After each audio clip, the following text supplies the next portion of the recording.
The story of the Chinese thinker Lao Tzu. Once upon a time there was an old man in a village.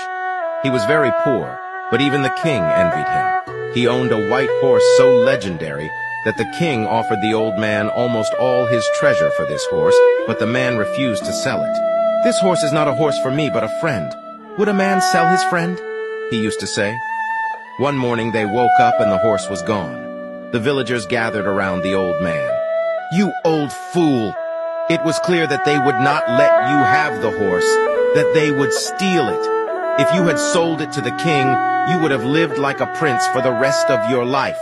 Now you have neither money nor horse. "You don't have to make a decision," said the old man. "Just say, the horse has disappeared, for that is the truth.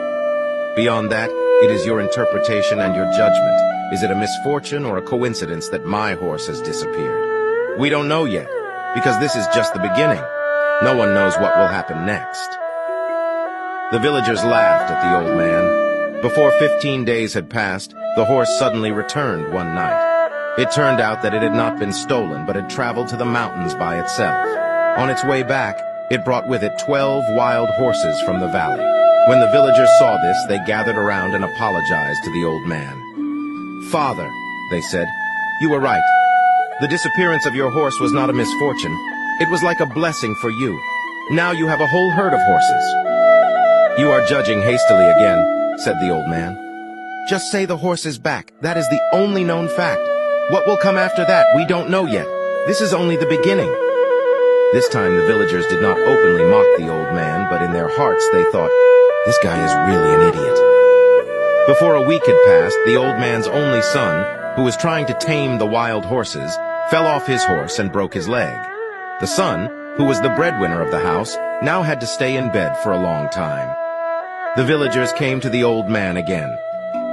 "You were right again," they said. "Because of these horses, your only son will not be able to use his leg for a long time, but there is no one to take care of you. Now you will be even poorer and more miserable than before." The old man replied, "You have the disease of premature judgment. Don't be so hasty. My son has broken his leg. That is the truth.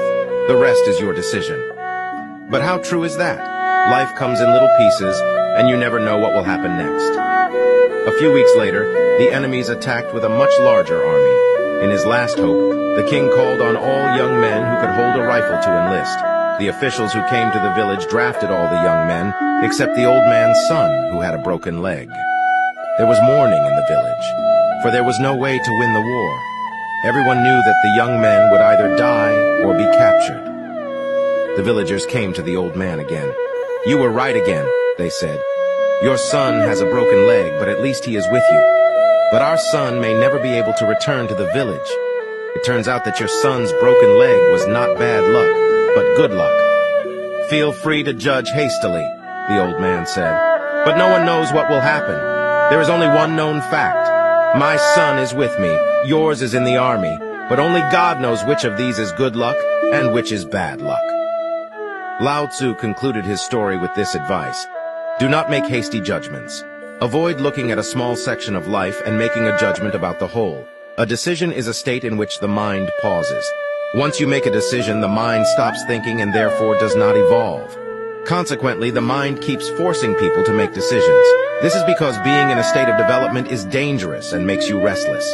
But the journey never ends. When one path ends, a new one begins. When one door closes, another opens. One reaches a destination and realizes that a higher goal is just around the corner.